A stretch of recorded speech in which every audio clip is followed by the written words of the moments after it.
From Illinois Public Media, this is the 21st Show. I'm Brian Mackey. For about a year now, Amtrak trains on the Lincoln service, connecting Chicago with Bloomington, Springfield, and St. Louis, have been running at speeds of up to 110 miles per hour. Before that, they were running it up to 90 miles an hour. That is, when they weren't sitting on a siding, running at 0 miles per hour, waiting for a freight train to lumber past. Getting this high-speed rail in motion took 8 years of construction and another 5 years of testing. The occasion was cause for celebration among Illinois' political leaders. Here are some of them talking last summer at a news conference at Union Station. With this final piece of the transition to high speed, we've cut down on the travel times and boosted safety, reliability, and convenience along the way. We all know that Illinois is a railroad-centric state, maybe more than any other state in the country. And this is a capstone now for passenger service. This is a defining moment in not just moving people, but moving our entire state forward. That was Lieutenant Governor Juliana Stratton, and before that, Governor J.B. Pritzker and former U.S. Transportation Secretary Ray LaHood.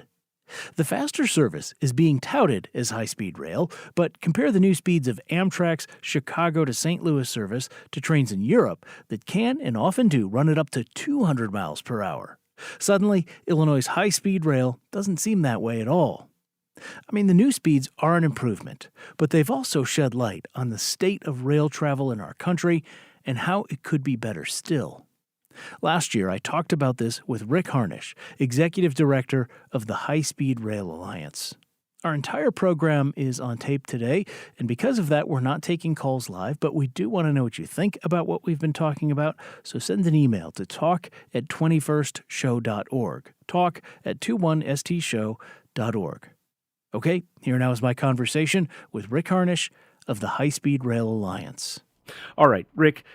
You probably heard a little of my cynicism in the introduction there, but let's start with the optimistic note. What is Illinois getting right by making these changes? Well, so the biggest issue, which is why we're national in scope as opposed to just Illinois, is the way that states, Amtrak, federal government, and privately owned railroads work together to run both freight and passenger trains.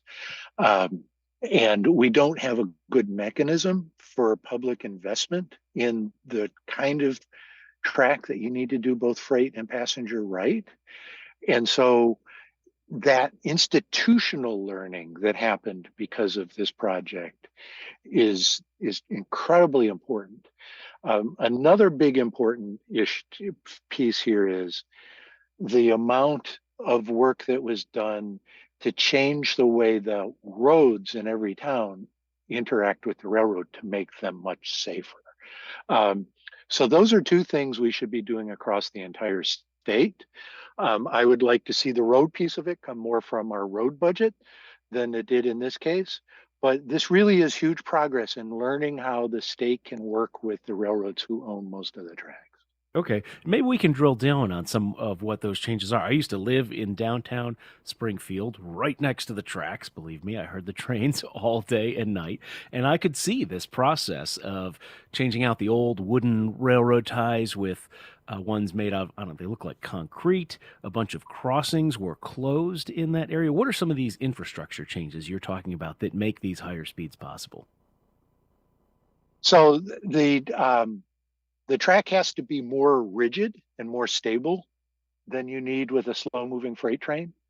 And so how do you create the payment structure that allows the railroad to keep those tracks up to a higher standard? So, the railroad went through and completely replaced all of the track from the ground up. And that's a really important development. The other big infrastructure piece is safer grade crossings. So there's new technology that is allowing the train to communicate with the grade crossing in order to make sure there's no cars stuck on the tracks. That's also very important. And new trains are mostly here, but we're continuing to get new, much more modern trains than what we had before. Okay, so those are some of the improvements. But I mentioned at the start, we're just getting 110 miles per hour of travel. Meanwhile, Europe, Japan, they've been running trains going almost 200 miles an hour for years, if not, I guess, decades, right? How did Illinois and the U.S. as a whole end up with a very different idea of what constitutes efficient high speed rail travel? For some reason in this country, we decided that the only truly valuable travel was by car, and that we should focus on building cities that allowed you to drive anywhere and park anywhere and pretend that all of that is free.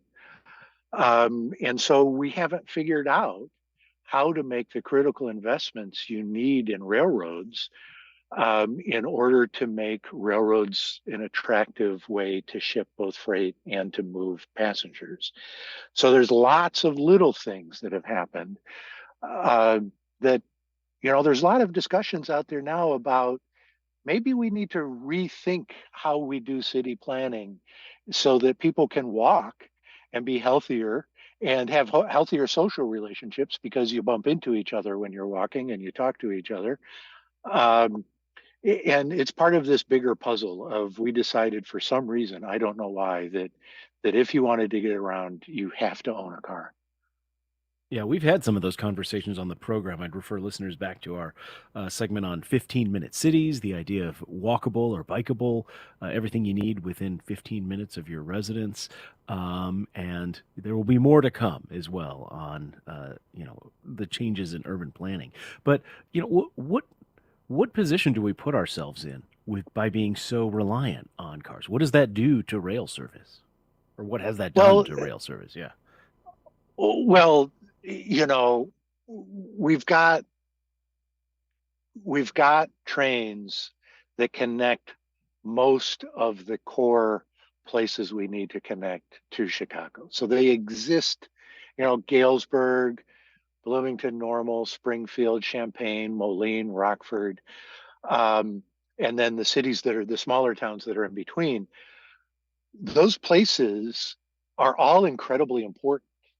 Uh, uh, you know, I'm sorry, I've started going into a list of all the colleges and all the tourist destinations and the hospitals and all of these things that are in those places that you need to be able to get people to from other cities.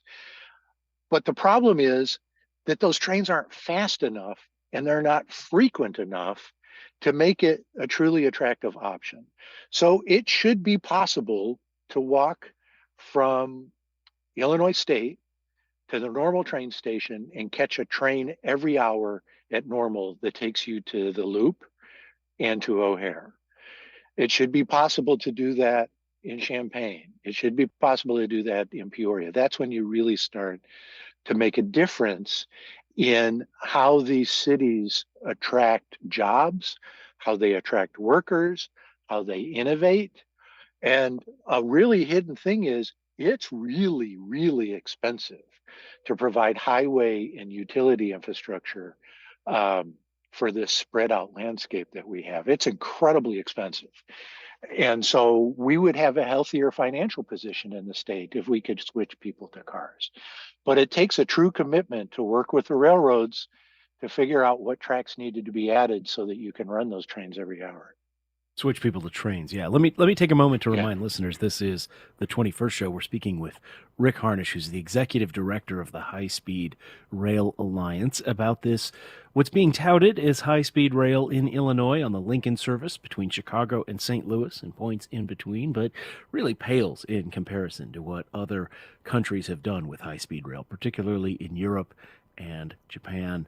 Talk a little bit about Amtrak, right? It's been around for more than 50 years now. Why has it failed to really establish itself as a practical transportation alternative? Because Congress and the states have invested peanuts in making it work. And so you get what you pay for. And we're starting we've got another chance to change that dynamic with uh, some provisions that were in the most recent federal infrastructure bill. There's going to be another fight this year about whether to fund Amtrak, even at what I consider to be peanuts, others consider to be a lot.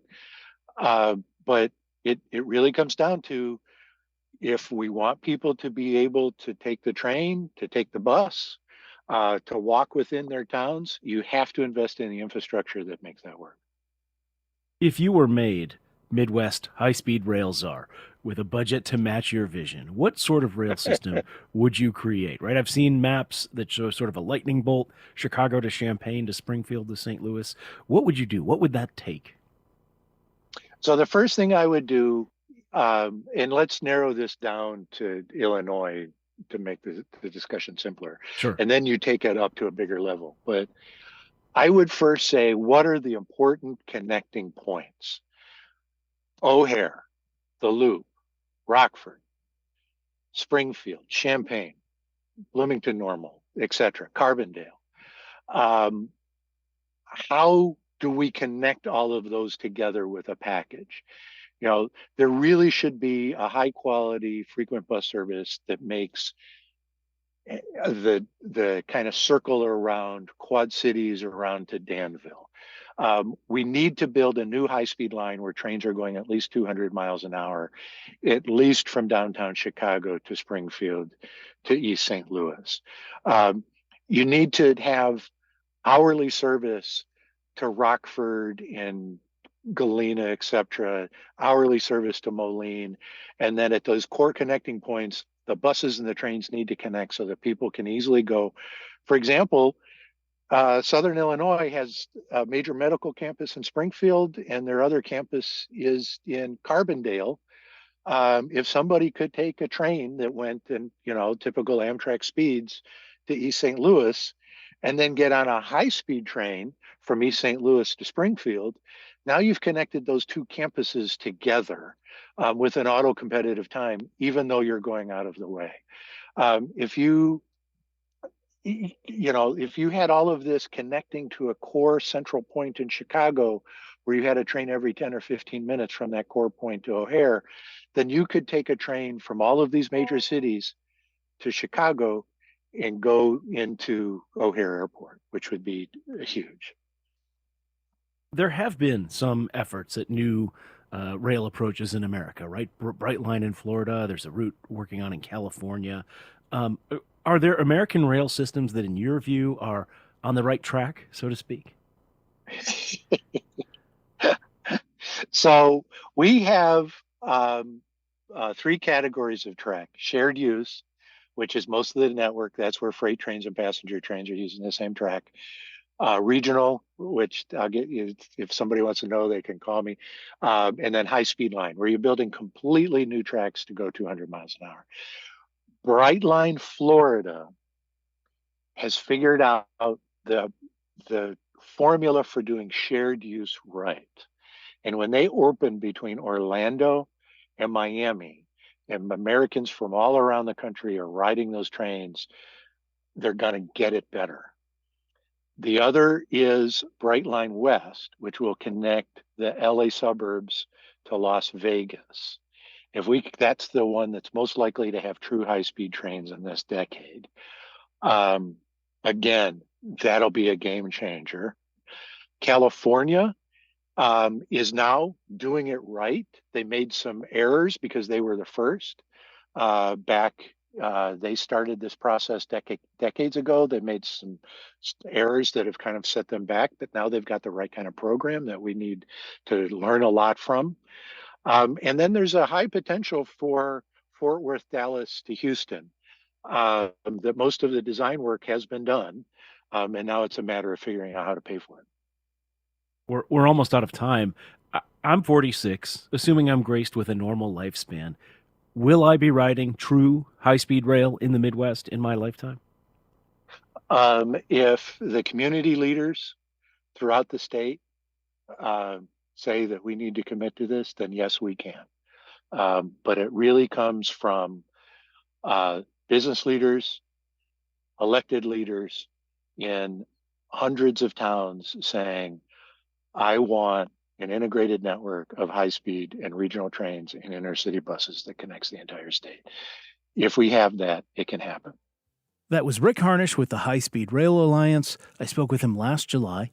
We want to know what you think about what we've been talking about today or any topic in the recent past, so leave a voicemail at 217-300-2121. Anytime, day or night, 217-300-2121. Coming up after a short break, Toyo Wolff, author of the award-winning novel Last Summer on State Street. This is The 21st Show. Stay with us.